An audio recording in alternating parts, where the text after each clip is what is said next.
It was in May 1945 when Germany surrendered to the Allies, and seeing what was coming, Hitler committed suicide in his Berlin bunker.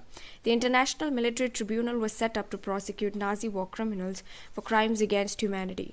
But what made Hitler commit suicide, and what exactly was Nazism that led to killing of 6 million Jews, 1 million Polish civilians, and 70,000 Germans who were considered mentally or physically disabled? Let's find out. But make sure you don't forget to like the video and hit the subscribe button, and also check out the Instagram page for more updates. The peace treaty at Versailles with the Allies was harsh and humiliating. Victorious Allied powers met to decide Germany's future. Germany had lost its overseas colonies, 10th of its population, 13% of its territories, 75% of its iron, and 26% of coal to France, Poland, Denmark, and Lithuania. With the defeat of Imperial Germany, the parliamentary parties redrafted Germany's constitution. These parties met at National Assembly in Weimar and established a democratic constitution. Parliamentary parties also set up the German parliament called the Reichstag. However, the Weimar Republic was not well received by its people because of the conditions it was forced to face after World War I. In 1923, when Germany refused to pay war reparations, France occupied its leading industrial area Ruhr to claim its coal. Germany retaliated to this by printing paper currency recklessly, and with too much money in circulation, German mark's value fell. This caused hyperinflation. Eventually, America intervened to bail Germany out of this ordeal by introducing Dawes Plan, which eased the conditions of the reparations Germany had to pay. But then came the Great Depression in 1929, which worsened this crisis, which led to America withdrawing the support that it was giving to Germany. With the beginning of the Great Economic Depression, America's population from 1929 to 1932 fell by half. Factories were shut, farmers were badly hit, and exports fell. This recession in the US economy also hit Germany, where the industrial produce reduced to 40%, and unemployment touched 6 million. As jobs disappeared, criminal activities increased, businesses ruined, salaried employees saw their savings diminish, and the society was filled with despair. This crisis shaped Hitler's rise to power. Born in 1889 in Austria, Hitler had enrolled in the army in World War I. The German defeat and the Treaty of Versailles made him furious. In 1919, he joined the German Workers' Party and took over the organization and renamed it as National Socialist German Workers' Party, which later came to be known as Nazi Party. It was during the Great Economic Depression that Nazism became a huge movement, which stirred hopes in the hearts of people.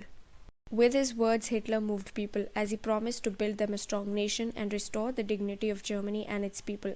He promised them a secure future. Nazis held massive rallies, public meetings to demonstrate support for Hitler. The swastika, the salute, the red banners all showed what a massive figure he had become. Nazism projected Hitler as the savior in time of great economic and political crisis. The Weimar Constitution had certain defects that made it vulnerable to dictatorship. One was proportional representation, which made achieving majority by one party an unachievable task. And second was Article 48, which gave the president the powers to impose emergency. By 1932, Nazi Party had become the largest party with 37% votes in the Reichstag. And with this, on 30th January 1933, President Hindenburg offered chancellorship, the highest position in the cabinet of ministers, to Hitler. Having acquired power, now Hitler was set out to dismantle the democratic structure. The Fire Decree of 28 February 1933 suspended civic rights like freedom of speech, press, and assembly, which were guaranteed by the Weimar Constitution. And then on 3rd of March 1933, Enabling Act was passed that established dictatorship in Germany. Hitler assigned the responsibility of economic recovery to his economist Hjalmar Schacht, who aimed at employment through state-funded work creation program. This project produced German superhighways and the people's car Volkswagen. In 1933, Hitler exited the League of Nations. In 1938, he integrated Austria and Germany under the slogan "One People, One Empire and One Leader." He then captured Sudetenland from Czechoslovakia, but he didn't stop here. He wanted to accumulate resources through expansion of territory. In 1939, Germany invaded Poland, and this started a war with France and England. In 1940, the Tripartite Pact was signed between Germany, Italy, and Japan, which aimed to discourage America from entering the conflict. And by the end of 1940, Hitler was at the prime of his power.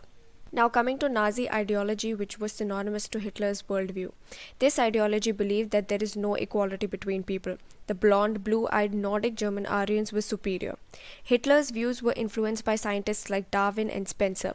both the scientists talked about concept of evolution, natural selection, and the survival of fittest. These ideas were used by racist thinkers to justify Nazi rule. Nazis began creating a racial community of pure Germans by eliminating those who were considered undesirable. Only pure and healthy Nordic Aryans were considered desirable. Jews weren't the only ones considered undesirable. Gypsies, blacks, Poles, and physically disabled Germans were also persecuted.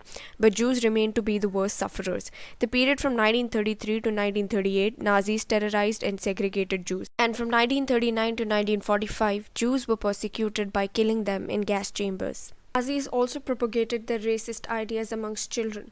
Schools were cleansed and purified. Germans and Jews weren't allowed to sit or play together. Good German children were subjected to Nazi schooling. School textbooks were rewritten to teach Nazi ideas of race.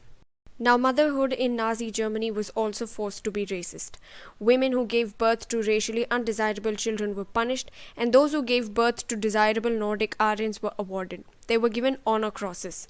A bronze cross for 4 children, a silver for 6, and gold for more than 8. Women who maintained contacts with Jews, Poles, and Russians were severely punished by shaving their heads, blackening their faces, and parading them through the town.